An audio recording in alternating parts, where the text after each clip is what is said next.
grateful for God being there for me, for being a father and a husband, for my legacy. Oh, man! My rookie year was the fun time of my career. Until I broke my neck, then it was work. Were you in a lot of pain when you were wrestling? Yeah. Fans seem to blame it on the painkillers. You know the nickname. Yeah, the fans are having fun with it. Perc Angle was Perc Angle. Is there a regret that you have? I wish I would have finished my career in 10 years shorter. Your TNA matches compared to early 2000s WWE matches doesn't even look like the same person. Yeah, I was the wrestling machine in WWE, but in TNA, I was on a different level. John Cena on his retirement tour, you could be his last opponent. I would love to wrestle John Cena. I just can't do it. Oh, baby, we've got another big announcement for you. Toronto, I'm coming home, baby. As you know, Elimination Chamber is March 1st at Rogers Center. The day before, we're doing Insight Live, and I would love to see you there. Tickets are on sale right now at cvvtix.com. And this means we've got live shows announced right now the day before the Royal Rumble in Indianapolis, the day before Elimination Chamber in Toronto, and then WrestleMania week in Las Vegas. I can't wait to see you guys there. Grab your tickets right now at cvvtix.com. Now enjoy this conversation with your Olympic hero, the one and only Perc Angle. Kurt, always good to see you. You too, Chris. And you are a Pittsburgh legend. You mention your name anywhere around here in Pittsburgh, and people are like, yeah, of course, Perc Angle. Yeah, you know what? I grew up here and I stayed here. And when you grow up in a certain city and you make a name for yourself, the people adore you even more if you stay. So I'm a Pittsburgher for life. What was the reason you stayed? Because you could live anywhere. Family. You know, my wife's family, my family. We have a really tight-knit family, and to move away from them wouldn't be beneficial for us, especially, having 6 kids. You know, my in-laws do a lot of babysitting for us, so we wouldn't have that opportunity if I had moved somewhere else. They always say the greatest parenting hack is just live close to the grandparents. Yes. Actually, they practically live with us, so even better. It's actually better. Yes. How close were you to being a Pittsburgh Steeler? You know what? It's a long story. I'll make it short. A football player or a wrestler, 3-time national champion, Division I NCAA championships. His name was Carlton Hasserig. And when he graduated college, he didn't play football, never played football a day in his life. When he graduated college, he won 3 NCAA Division I titles, and the Steelers called him and said, hey, you want to come try out? And not only that, but he didn't even try out. What they did instead is they drafted him in the 8th round. One of the lower rounds. Yeah. And they brought him on the team, and he did incredibly well. He was like a 7-time All-Pro. And they saw me. I was the next one coming up through the ranks for the NCAA wrestling, and I dominated for the next 3 years, just like Carlton did. And the Steelers thought, you know what, this kid might be a good choice too. Even though I tried out at a skill position, which is backfield, defensive back, quarterback, anytime that, you have a lot of movement. Carlton was a lineman. So he was an incredible athlete, and he was so much better than the other athletes on the line. So I understand why they picked him and why they drafted him. But for me, being at a skill position, you have to have college experience. You can't, they wanted me to be a running back. And, it's like, going from wrestling to pro football, it's a hard transition. So it wasn't going to happen. Well, they had me try out. I had a real good tryout. They wanted me to go to NFL Europe for a year or so, and I didn't want to do that. And don't forget, the reason why I tried out for the Steelers is because I wasn't making the world team or the Olympic team in wrestling. So in 1993 and 1994, I was losing. I ended up 3rd in 93 and 2nd in 94. I kept losing to these 2 wrestlers consistently. And so after the 1994 season, I decided to quit. I figured, what's the use? I'm never going to beat these guys. So why even try? So that's when the Steelers approached me, and I tried out for them. And I'm glad that I didn't make the team because I ended up coming back after 5 months, and I made myself a promise that I was going to do everything possible to make sure that I could give the very best I can in the tryouts in 95 and 96. So I did something that really helped me. It was called exhaust training. That's when you train till you're exhausted, and that's when the training actually begins. It's almost a form of torture. Wow. I learned this from the University of Iowa head wrestling coach Dan Gable. He taught his wrestlers this, and they were always the most well-conditioned wrestlers. So I did that, and in 95 and 96, I won the world championships, and I won the Olympic gold medal. Went undefeated both years, and never looked back. Did you have a moment in Atlanta in 96 where you went, it doesn't get any better than this? Because you trained your whole life just to make the Olympics. Then you win gold at the Olympics. It can't get any better. No, you know what? Actually, after I won on national TV, I literally said, if I died tonight, I'd be the happiest man in the world. Because that's all I ever set out to do. But the difficult part about that is, what was I going to do the next day? Okay, I woke up the next morning, I'm like, what am I going to do now? And I didn't have any plans. I graduated college, I had a degree, but I wasn't going to use the degree. And I was like, what am I going to do now? This is tough. So what happened was the WWE approached me in 96, and Vince McMahon offered me a multi-million-dollar deal. My family doesn't have money. I didn't have money. He offers me a multi-million-dollar deal, and I'm like, holy crap. I said, Vince, I don't know if I want to join yet. Can I take this home and think about it? He said, yeah, take it home and think about it, but sign it and send it back to me. I know you're gonna say yes. And I went home and I talked to my brothers, and they were like, you're not doing that crap.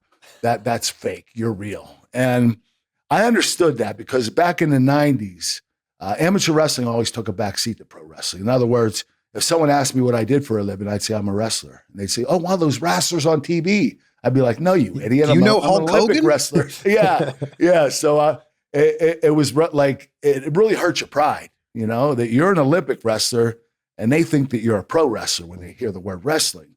So the amateur wrestling community always was sour about pro wrestling. So my coaches didn't want me to do it. My brothers didn't want me to do it. But what happened in 1998 is Vince came out of the closet and said, we are no longer sport, we're sports entertainment.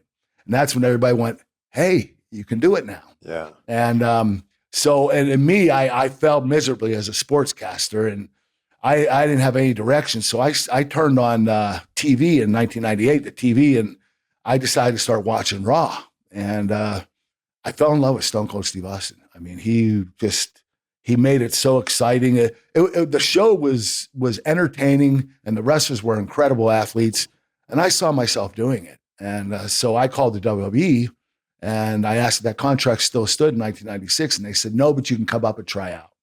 So I figured nothing in my life's ever come easily. This one year, I'll go up and work for it. So I went up and tried out. And after the first day, I picked up on everything pretty quickly. So they offered me a contract. It wasn't a very good contract. It was only $75,000 a year. It's a lot less than the million you were offered. Yeah. If you're a pro wrestler and you're making $75,000 a year and you're traveling 300 days a year and you have to pay for your hotel, your rental car, $75,000 doesn't go very far. Yeah. So it wasn't that great of a contract. But they did sign me, and I trained for 7 months before I went on WWE television. Where do you make the most money as a wrestler? Is it in the contract? Is it in the merch? Is it in the percentage of the gate? All three. The contract, okay, back then in the late 90s and early 2000s, the highest guarantee you could get was $1 million. And only a few people got it. Is that because Stone Cold and The Rock were making $1 million? Yep. Stone Cold, The Rock, Undertaker, Triple H, myself. I'm not Big Show, I think. That's about it.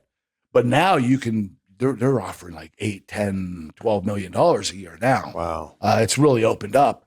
But back then, so you were guaranteed that. But if you work full time, you're going to make 2, 3, 4 times that. So where does the extra money come in? Merchandise comes in with merchandise, but you have to be a businessman, which I wasn't. You're also, pay-per-view buys. If you're main eventing a pay-per-view, you're going to get a hell of a lot more than the other guys are. We're talking like significantly more, 50, 70 grand more. Wow. So, so that's another way to make more money. But for me, for the most part, I made about, honestly, $2.5 million a year. I did all right. But I'm sorry to say, I did fantastic. But I wasn't a businessman. I didn't promote myself. I didn't do a lot of merchandise. I didn't know. I went into pro wrestling thinking all I have to do is wrestle and that's it. But you have to market yourself. Yeah. And I didn't do that. I didn't do that at all. And watching Stone Cold, Steve Austin, rumor has it that, he made tens of millions of dollars with merchandise. So, he obviously was a good businessman, but he was also the most popular wrestler of all time. Well, him or Hulk Hogan. People still buy Austin 316 shirts Oh, now. God, yeah, till this day. Yeah. And if he makes an appearance, he's going to sell 8,000 of the T-shirts right at the arena. Yeah. So we talk about it during this episode, but Perc Angle is the odds-on favorite at MyBookie to induct John Cena into the WWE Hall of Fame. Here's the full list. Perc Angle, Randy Orton, Triple H, The Rock, and then you can see the rest of the names after that. And while we're talking about John Cena, he's still the favorite to win the Men's Royal Rumble. John Cena, followed by CM Punk, The Rock, Roman Reigns, and then look at the other names after that. On the women's side, is it going to be Charlotte Flair, Becky Lynch, Io Sky, Rhea Ripley, or one of those other people on there? If you're looking for action on WWE, the NFL playoffs, UFC, NBA, NHL, whatever it is, sign up at MyBookie using my code. It's CVV, and you'll get a 100% welcome bonus on your first deposit. Bet anything, anytime, from anywhere at MyBookie. Is there a piece of merch that you regret not making? Because think about this. Yeah, my gold medals. Yes. Yeah. That's exactly what I was going to say. Yeah, but the problem was, I don't know how this happened, but somebody started making them. And the reason why I couldn't make them is because we weren't allowed to duplicate them. But somebody else did it. And now a lot of fans come to me with these gold medals and I'm signing it. And I'm like, where'd you get this? And, they say, I got it online. And I'm like, well, somebody, snuck in there and, made those gold medals without the Olympic or the Olympic Committee's permission. But they didn't have to be Atlanta gold medals. They could have been just a WWE gold medal. You're right, but they made it Atlanta. I'm not sure how they did that, but yeah. Yeah, I feel like that could have been huge if you did that. It definitely would have been huge, yeah. Especially all those little kids that won gold medals that strive to, be the best. Yeah. It would have been a gret moneymaker for me. At what point did you realize it's true was catching on as a catchphrase? That came by mistake. Vince McMahon was having me cut promos, and whenever I go to one city or whatever city or whatever town, he would have me pick on their sports teams. And usually their sports teams were doing horrible.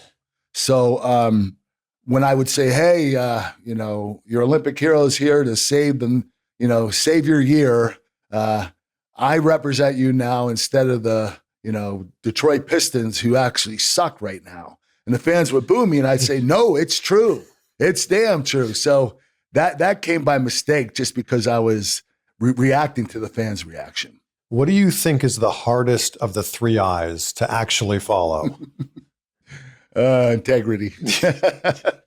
Yeah. Sometimes intelligence. I do some stupid things. Come on. No. What's the stupidest thing you've done in wrestling? Oh, God.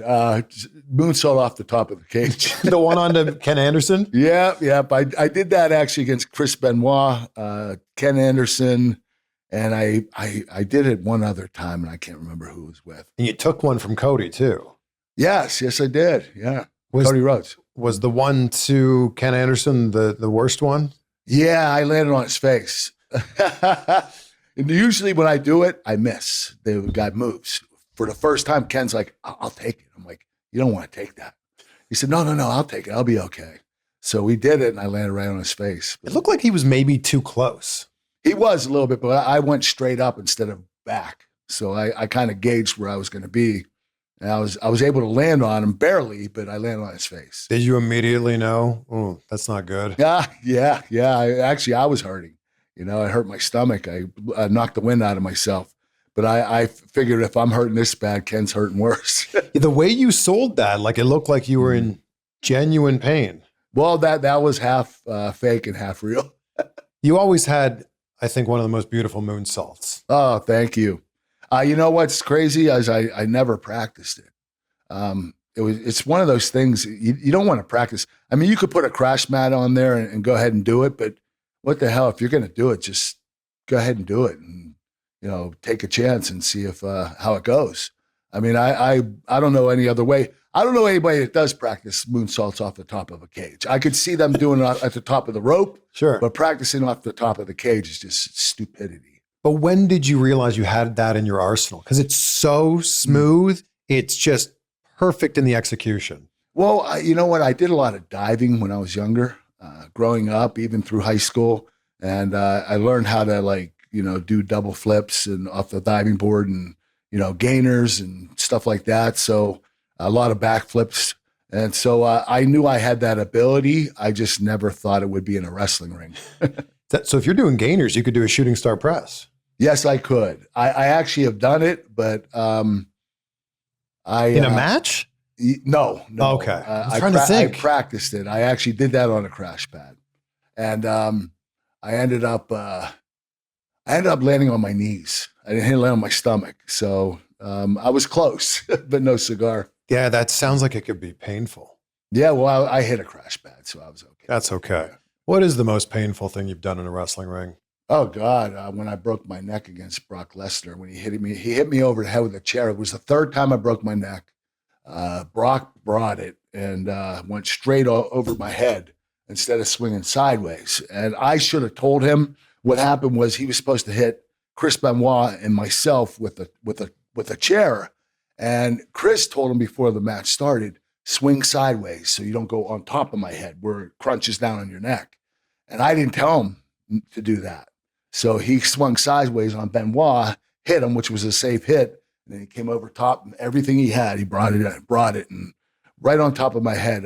I knew right then. I heard my neck crack. I was like, and my right arm completely went numb. I couldn't even use it. I couldn't raise it. Man. And it was really painful. And I broke my neck before the Olympics. And then the first time in WWE was against Brock, but it was a different move. It was actually, I was on his back. He ran across the ring and he went to hit the turnbuckle with his back. We both hit sideways. My neck snapped sideways and it broke right there. And my left arm I couldn't raise. So it was a different injury in my neck, but it was, I broke my neck again. So Brock Lesnar broke your neck twice. Twice, yes, he did. I'm sure you're not blaming Brock Lesnar for it. Or maybe you are, I don't know. No, Brock's an incredible worker. He's always been safe. It's actually my fault because I called both of those spots. I like that you're taking the credit for it. How were you able to move your neck, move all your limbs now? Well, I was going to have artificial disc replacements. I talked to Joe Rogan about it when I was on his show. And so he forwarded some doctors for me to talk to. And I went to see them and I wanted to get the disc replacement so my neck would have relief. And when they did an MRI of my neck, they found out that my neck naturally fused together. So I don't have discs in between my neck. All I have is vertebrae. It's all bone. Wow. So it fused together and now my neck is where it is. There's nothing I can do about it. So I have to deal with the pain and move on with life. Are you in pain now? Yeah. My fingers are numb. I have motor skill problems with my hands. A lot of issues, and I have atrophy in both arms. I lost 3 inches in both of my arms. Thank God they both atrophied, because if you ever saw Chris Benoit when he atrophied one arm, he had this little tiny arm, and the other arm was big. Paul Orndorff too had that. Yeah. And that's the last thing I wanted, is have one big arm, one small arm, but they both shrunk at the same time. Is there a certain amount of regret that you have? If you had picked a different career after the Olympics? You know what? I wish I would have, I wish I would have finished my career in WWE 10 years shorter. WWE and TNA. So in other words, instead of 20 years, I think 10 would have been enough. And I think I would have been okay. But I pushed myself further and, got into my 40s and kept working at a high pace. And the only time, the reason why I retired is because I was losing a step. And I could see it when I watched me on film. I didn't like what I saw. And I didn't want the fans remembering me as a broken down Perc Angle. I wanted them to remember me when I was in my prime. And that occurred when I went back to the WWE for the second time. And that was in 2017. When I came back, I ended up, they wanted to induct me in the Hall of Fame. And I was like, Vince, I'm not done wrestling. He's like, well, we'll get to the wrestling. And then he said that night after the Hall of Fame, he said, I want you to be a general manager of Raw. I was like, Vince, I want to wrestle. He said, it's coming. So he made me general manager of Raw for 9 months. And during those 9 months, I was inactive. I never got in the ring. I was so busy doing general manager stuff, I couldn't get in the ring. And by the time they had me wrestle, I looked like an old man. Taking those 9 months off, especially at my age, close to 50, I shut down. My body shut down. And I literally, my knees were bent full time. Like I couldn't straighten my knees out. I had to have knee replacements. Now my knees straightened out. Look at you now. Yeah. But I had a rough time in that ring. And, you know, I wanted to retire against John Cena, but I was doing a program with Baron Corbin. And Vince McMahon said, if you wait another year, we'll give you Cena. And I said, Vince, I want to retire this year. I don't want to be the person I am right now. I don't want to be out there in the ring where I lost a step, and I don't want the fans to remember me like that. He said, well, you're going to have to wrestle Corbin. And that was fine. If you had waited another year, you would have been wrestling in front of nobody. You're right. So at least you retired in front of a sold out crowd. You're exactly right. Was there about that? If you wanted to retire 10 years earlier, was there an opportunity for you in 2009 to go back to WWE? Yeah, there was definitely an opportunity. You know, the reason why I was having a hard time getting back into WWE in 2016, 17, that's when I was trying to, you know, go back to where I started. And you know, I told TNA, thank you so much for the 11 years. I appreciate it. But I wanted to go back and finish my career where I started. Was also, by the way, something happening in TNA at that time? Because 2016 is when AJ left, when Bobby Roode left. Well, I would say this. I don't know for sure, but I could be safe to say that the money was running out, and I could see that. And I was making 7 figures a year. So they were paying me handsomely. And I figured, you know, if they wanted to keep me, you know, they would have to pay me another 7 figures, and I didn't think they were going to be able to. So that's when I decided, you know, this might be the right time. I tried to go back to WWE, and Vince McMahon said, bad reputation, because I had 4 DUIs. That's when I was making really horrible choices. And I had 4 DUIs, so Vince had me sit, and I waited for about 1.5 years, 2 years before they brought me back. Was there a chance in 2009? Did you have conversations with WWE then? No. I was happy in TNA. I was literally moving along nicely, and I love being there. The great thing about it is, you know, you got to be creative yourself. You know, they would give you an idea, a promo, and you would write the promo and do it. And you know, when you wrestled, you usually have agents that will structure the matches for you. We did it ourselves for the most part. Quick time out from this episode. You know, being an adult has its high points. Like, you can eat ice cream for any meal that you want. You get to pick your own bedtime, but it's not all fun. Sometimes there's like some real adult stuff, like doing your taxes or making doctor's appointments. At least for that one though, we've got ZocDoc, the healthcare app that makes adulting that much easier. ZocDoc is a free app and website where you can search and compare high quality in-network doctors, choose the right one for your needs, and click instantly to book an appointment. We're talking about in-network appointments with more than 100,000 healthcare providers across every specialty, from mental health to dental health, eye care to skincare, and so much more. Plus, ZocDoc appointments happen fast, typically within 24 to 72 hours of booking. Some can even happen the same day. This is something that I use, and I know that you'll love it as well. I just booked a dermatologist appointment using ZocDoc and got in on the same day. So stop putting off those doctor's appointments and go to ZocDoc.com/insight to find and instantly book a top-rated doctor today. That's ZocDoc.com/insight. Seems like you flipped it into a completely different gear when you debuted in TNA. I was excited about it. When people see your TNA matches and they compare them to your early 2000s WWE matches, it doesn't even look like the same person. Yeah. Well, you know what?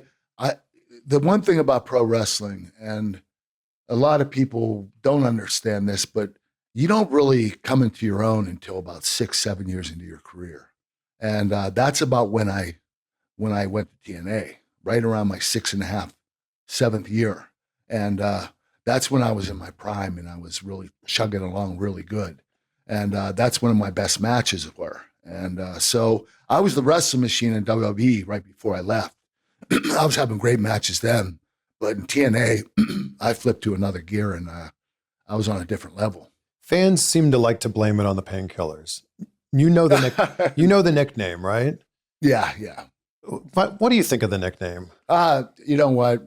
I know that fans, it's almost like they want me to feel good about it. Like, it's the fans are having fun with it. Yeah.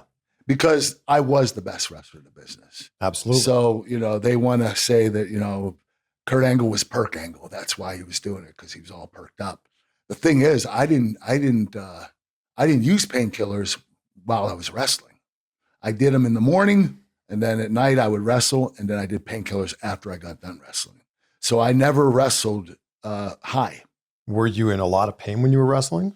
Yeah, I was in a lot of pain. I got introduced to painkillers in 2003 after I broke my neck the second time. And not only did they mask the pain, but for me, they made me feel really good.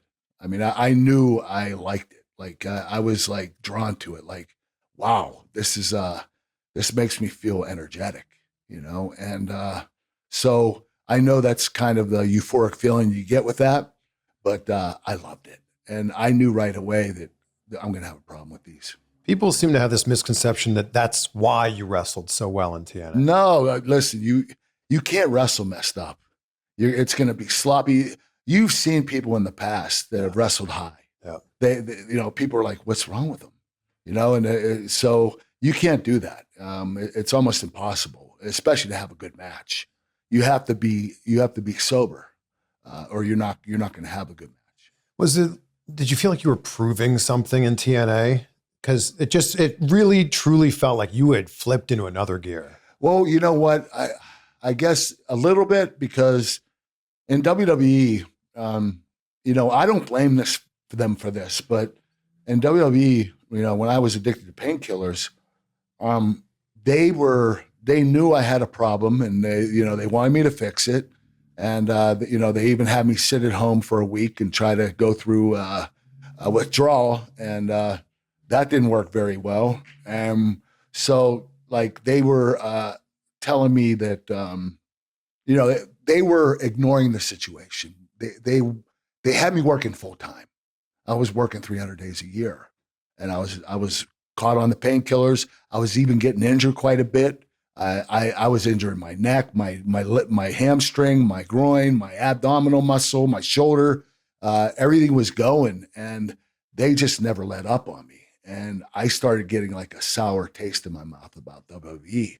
And so when I left the WWE, I went to TNA and I said, I'm going to stick it to them. And not that I did, because you're not going to stick it to WWE. It's too big of a company, and they have an incredible product. So. But to me, it just made me feel better. I'm going to stick it to them and show them how good I am, But you arguably had the best matches of your career then. I did. I had, AJ Styles and Samoa Joe, Sting, Jeff Jarrett, a lot of those guys, Bobby Roode, James Storm, Christopher Daniels, so many incredible athletes, Alex Shelley, Chris Sabin. I had a lot of great matches. I was so excited about going to TNA because I heard about AJ and Joe. And they were barely known at this time. You had to be in wrestling to know who they were. And it was like, man, I'm salivating. I can't wait to get in the ring with those guys. You've mentioned his name a few times in this conversation, but Chris Benoit. Yeah.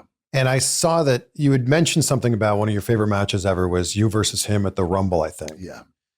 Does it feel strange that you have to be guarded with the way that you talk about your matches with him? Well, I will tell you this. I did it for a while. I did what I was told to do, was to pretend Benoit didn't exist. But what that did for me is it took away all my best matches. It was rubbing on my legacy. So by saying that Chris Benoit no longer exists, is saying I never had those matches. And it's like, whoa, I had my best matches with that kid. And he was an incredible wrestler. I don't condone what he did. What he did was 100% wrong. And, it's unforgivable. But how he was in the ring, he was the best in-ring worker I've ever been in the ring with. He reminded me of me. I felt like I was wrestling my twin. What was it that allowed you guys to bring out the best in each other? Intensity. Chris, nobody more intense than him except for me. We brought it, and we would stay on each other, and we had incredible chemistry where we were able to do finish trade-offs and submission trade-offs like nobody else. I mean, nobody compared to us. We would go from the ankle lock to the crippling crossface, back to the ankle lock, to the angle slam, we had all these different spots in the match that really made it really, really good. Like I will say this.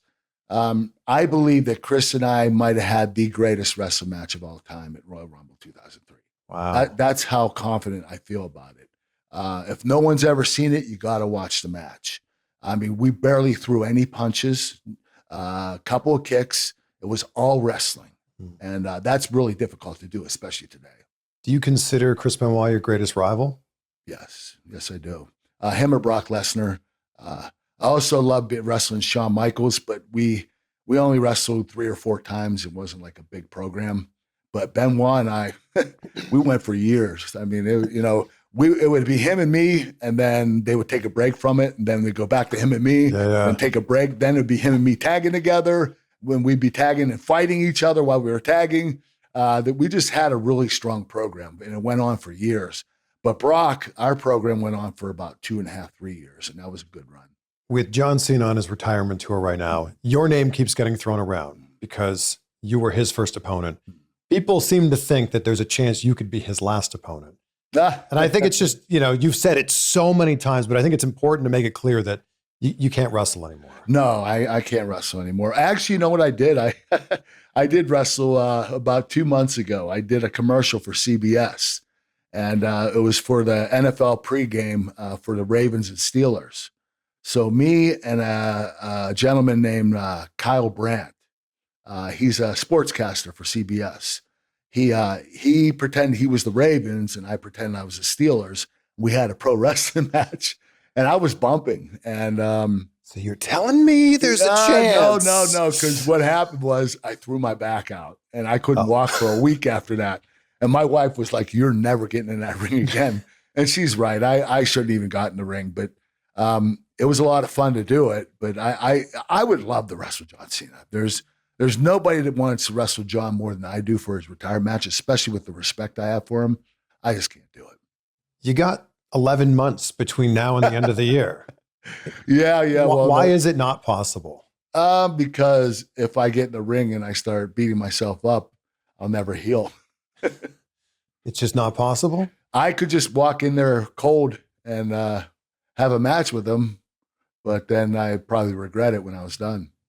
You're the best in the world. I feel like it was. Come on. If you look at the betting websites, if you look at MyBookie, you are the favorite to induct John Cena into the Hall of Fame. Really? Yeah. Well, I'll tell you this. There are a lot of people that deserve to induct John. Randy Orton, who was his biggest, competition or, his nemesis. But Stephanie McMahon, don't forget that she's the one that discovered his rapping ability. And she was a big fan of his. I mean, she really supported him quite often. But no, listen, I'd be honored to induct John Cena.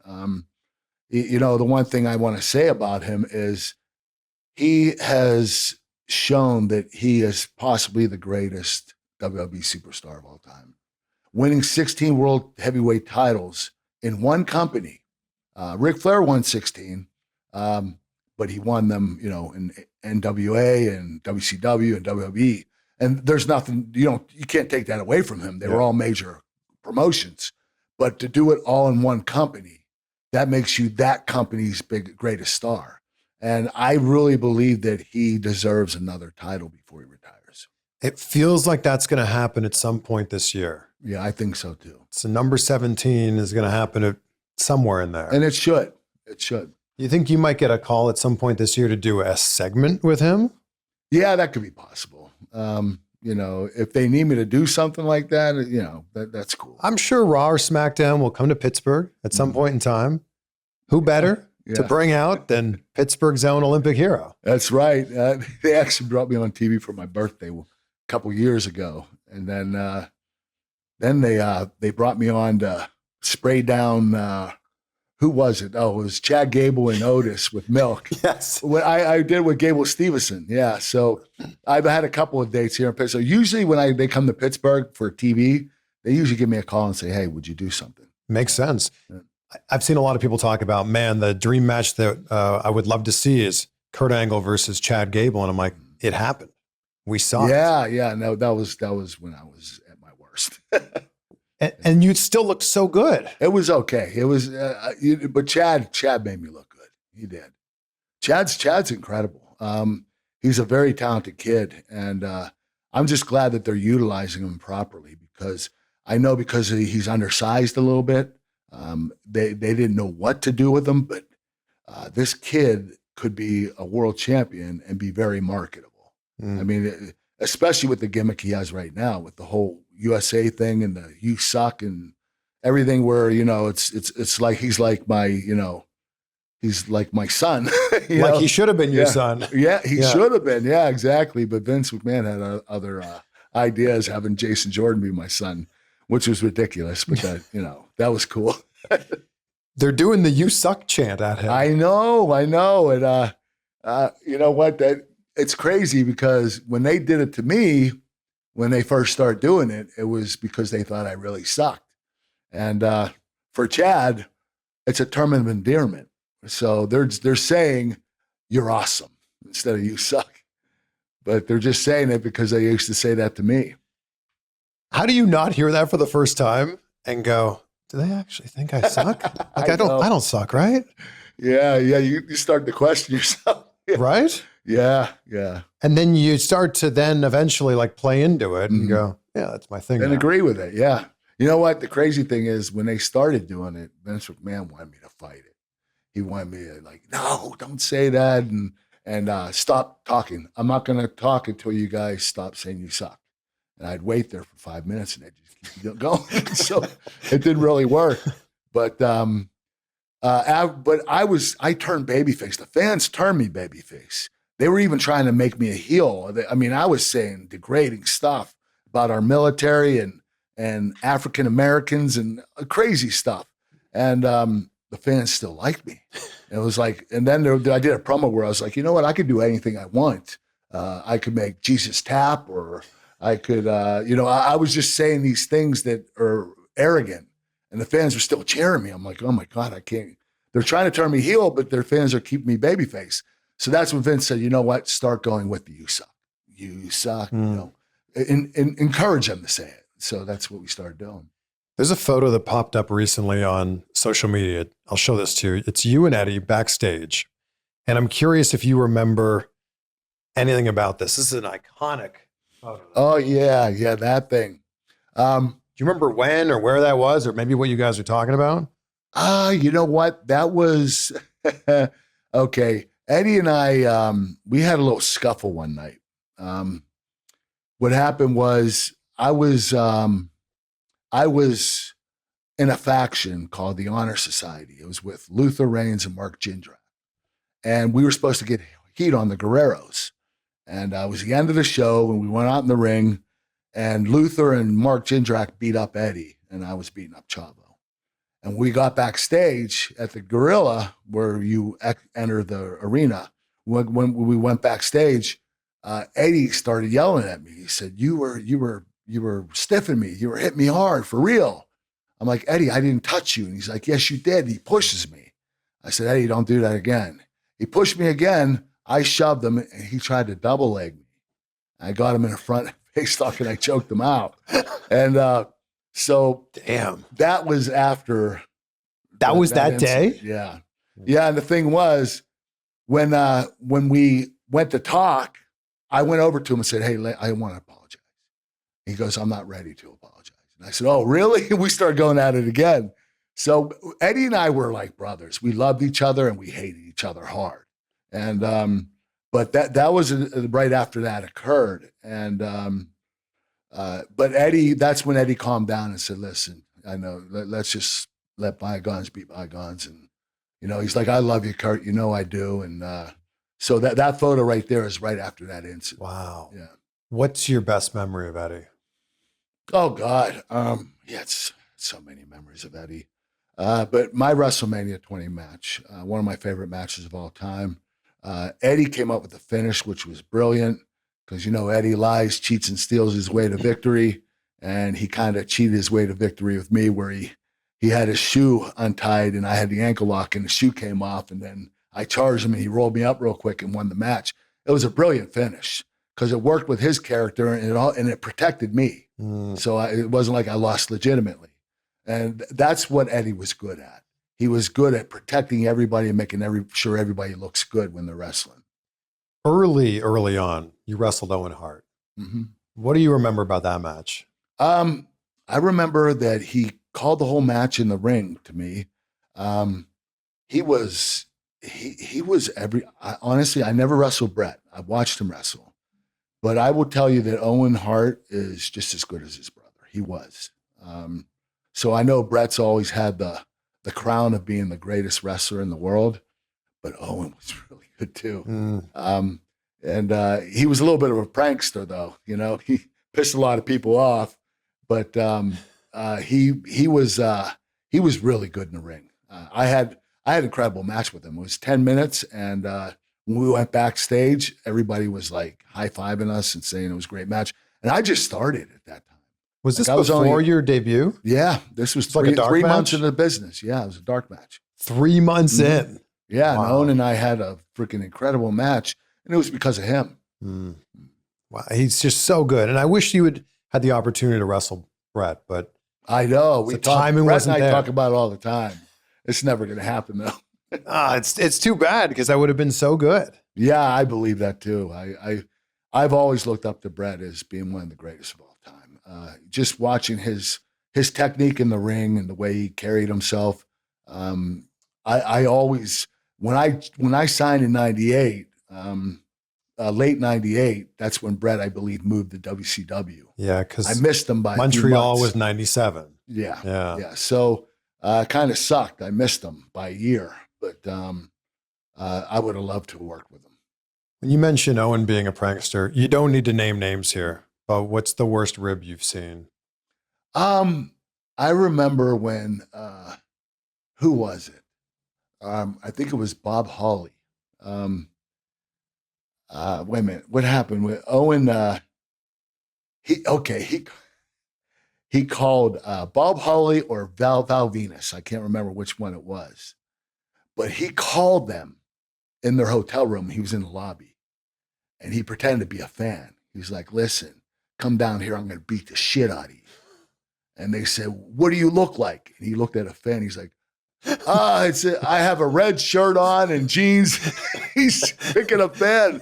So Val or Bob, I can't remember which one it was, came down and charged right for the fan. And Owen had to cut in and say, no, it was me. So that's pretty nasty. I mean, that could have ended up a disaster. Sure. Did anyone ever rib you really bad? Or did they know better? Rikishi did. Yeah, you know what? I came in with humility. I was humble. I got along with everybody, and I was a team player. And but Rikishi got me during a match. He had to go to the bathroom before the match, and he didn't wipe his butt. And he did this stink face on me. And man, you talk about brown nose. Yeah, it stunk so bad too, man. I went backstage. He was laughing. I wasn't even mad. I was like, was this a TV match? Yes. Oh man. Yeah, the boys can be cruel. Did you want to get him back? No, I wasn't like that. I didn't play pranks on anyone. You know what? I'm an easy target. If they want to rib me, but nobody else ribbed me very much. Undertaker, he just we'd be on a plane traveling overseas and he would throw pillows at me, while I was sleeping and try to keep me up. But nobody really ribbed me that much. But you feel like you also would have had a target on you because you got so much so quickly. Well, you know what? When you're a target when you have a big title, and you're an asshole. Okay, that makes you a target, because that's when they even want to get you more. You know, you have all this success and you're an asshole still. Well, we're gonna stick it to you. So you know, if you come in, you know, and you're humble and you show that you're a team player and that you're willing to do whatever they want to do, even though you're an Olympic gold medalist and you know you're better than them, you don't act like it. And because I was so humble, nobody really ever ribbed me. When were the conversations starting about you winning the world title? Because you won it 10 months in. Well, and you beat The Rock. Okay, I didn't hear anything about it until I wrestled The Rock and Triple H in a triple threat match at SummerSlam. And Triple H gave me the pedigree on a table, and the table collapsed before he gave me the pedigree. And I went down and I hit the concrete floor with my head, and I was out. I was out cold. And Triple H couldn't even wake me up, and he said I was snoring. So the thing is, I was supposed to do that, and I was supposed to pretend I was hurt. I was going to go backstage, and then they were going to bring me back out for the rest of the match. Stephanie brings you back out. Yeah, so that was all planned. Okay. But I got hurt for real. Now they pull me backstage, and when I went back out there, I didn't know what I was doing. I don't remember what I did. So they called the whole match to me, Triple H and Rock. So whoever I was wrestling in there in the triple threat, they were calling the spots and tell me what was next. So I don't know how they did it, but the match looked really clean. It looked great. And you can tell if you look and watch their mouths, you can tell they're talking a lot. You can also tell, especially when Stephanie's bringing you out, that you don't know where you are. Yeah. Do you remember anything from that? No, I woke up in the hospital at 3 a.m. and I was like, what happened? They're like, you don't remember? I said, no. I remember being at a pay-per-view. They said, well, you got a concussion. And I was like, whoa, man, I don't remember that. So was it because of that match they went, Kirk? Vince was like, you know what? You impressed me. You know, you went back out there and you got the job done. I like you. So the next month, he ends up giving me the title. Wow. Rock had it. And, you know, it was like, and don't get me wrong, like at this point in my career, I wasn't ready to carry the title. I'll tell you why. I barely knew psychology. Okay, in wrestling, you know, psychology is good guy versus bad guy. Good guy out wrestles the bad guy. The bad guy cheats, gets a good guy down for heat.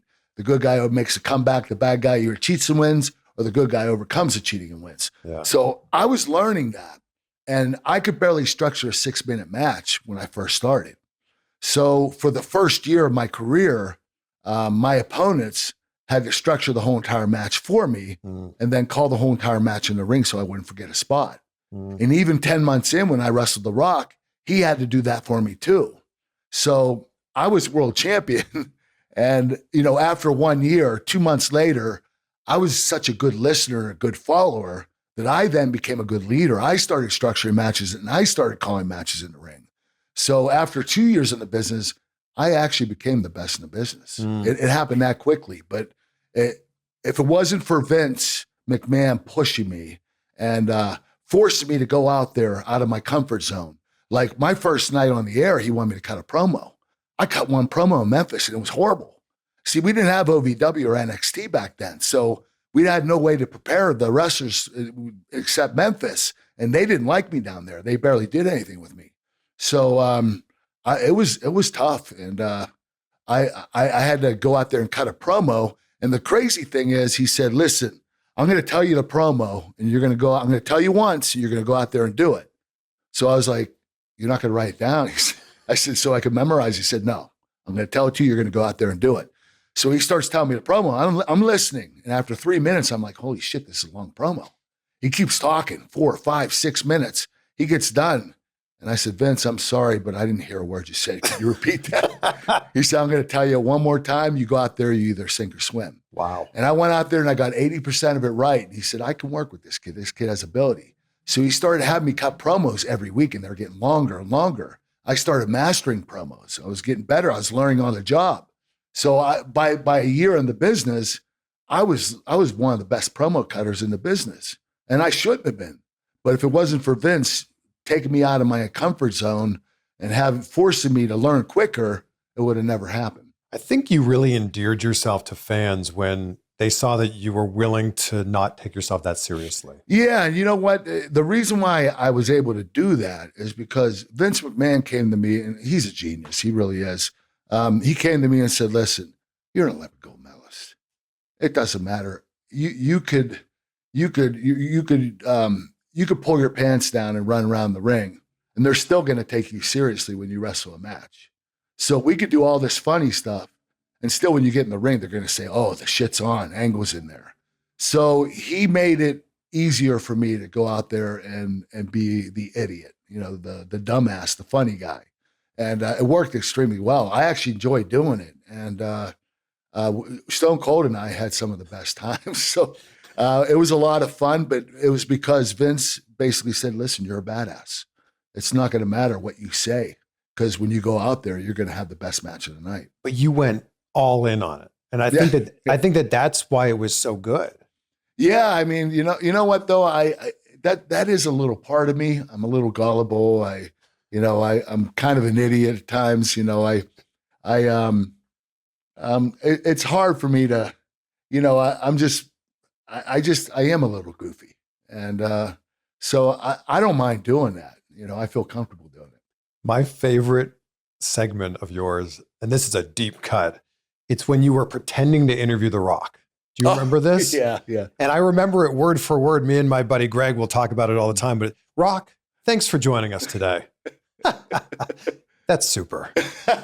Yeah. Do you remember putting that together? Yes. The crazy thing is, Brock wasn't in front of me. Of course, because it kept switching to a shot where his sideburns were longer or shorter. He's wearing a different shirt. They wanted to make it look like I put it together. The Rock will tell you exactly what he thinks about Stone Cold Steve Austin and all his little shenanigans. Sure, he's a piece of monkey crap and a jabroni. Oh, you remember that? Word for word.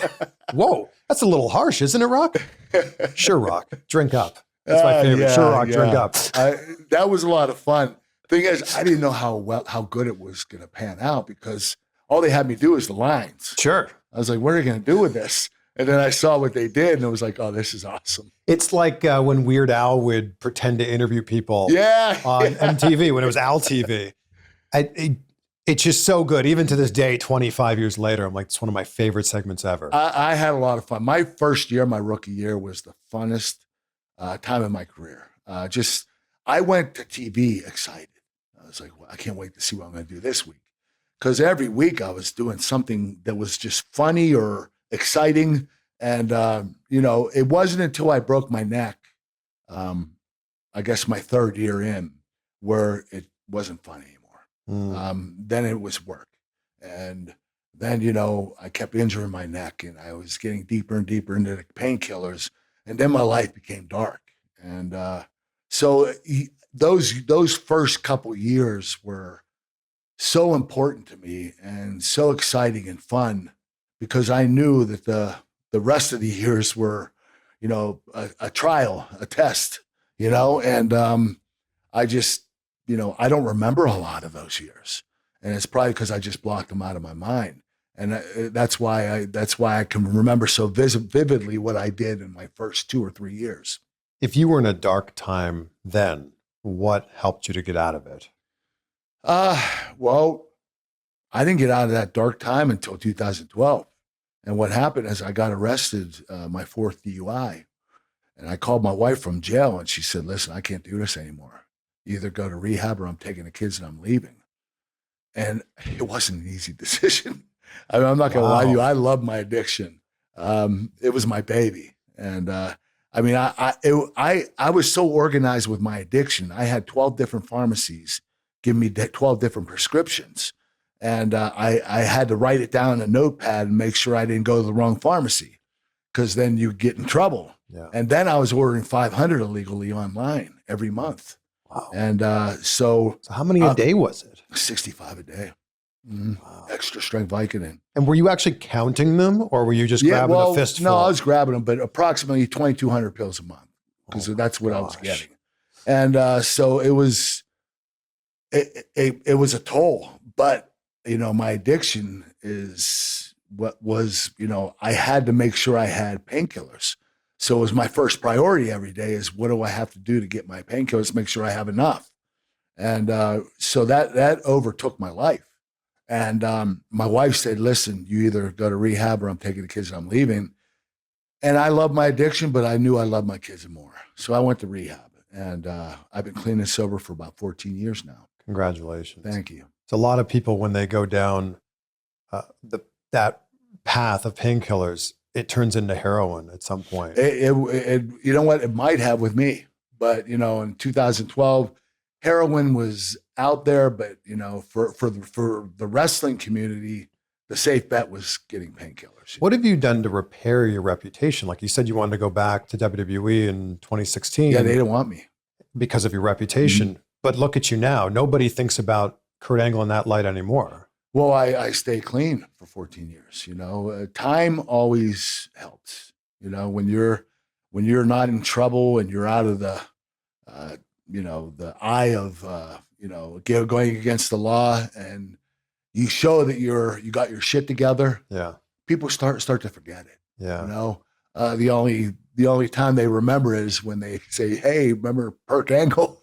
So that's one of the things that I still have to deal with. But I understand that for the fans, it's more of a term of endearment. How great was Perc Angle? He was awesome.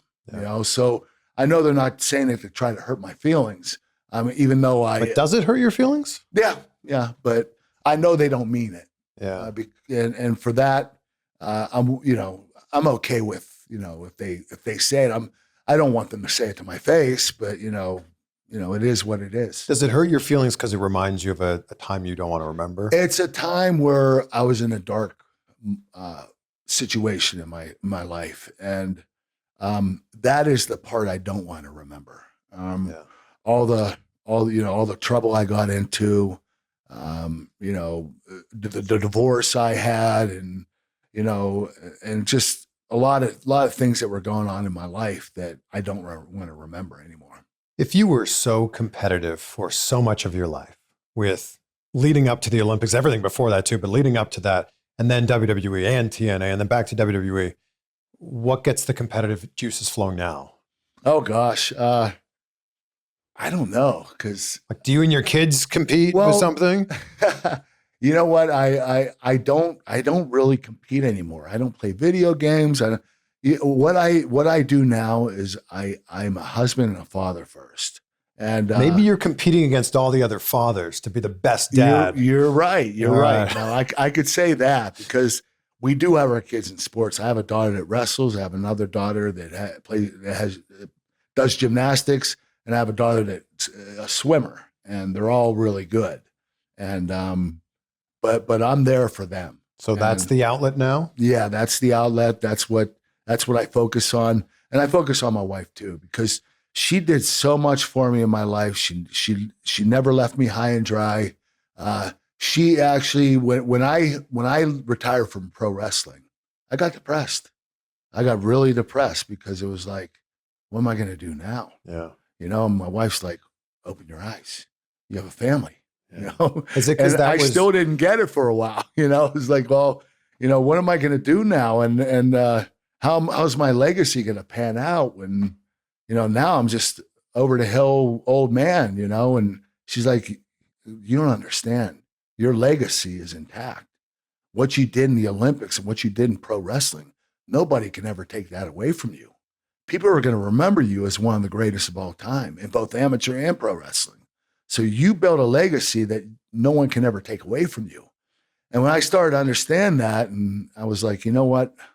I want my legacy not just to be a great athlete and a great pro wrestler.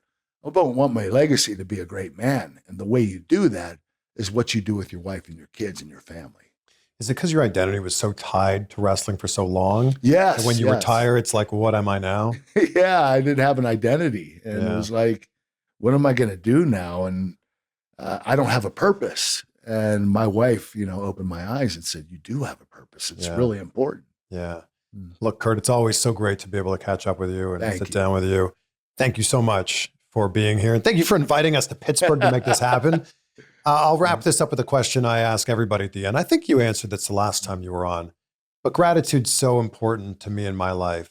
And I wake up every day, say out loud 3 things I'm grateful for. Mm-hmm. My wife and I do it before we go to bed every night. What are 3 things in your life you're grateful for right now?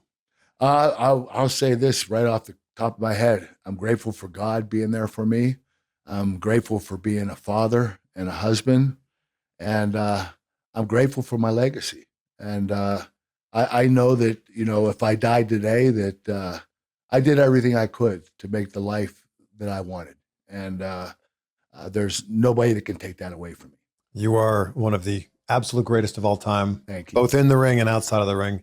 Hell of a guy as well. Thanks, Chris. So are you. Thank you, sir.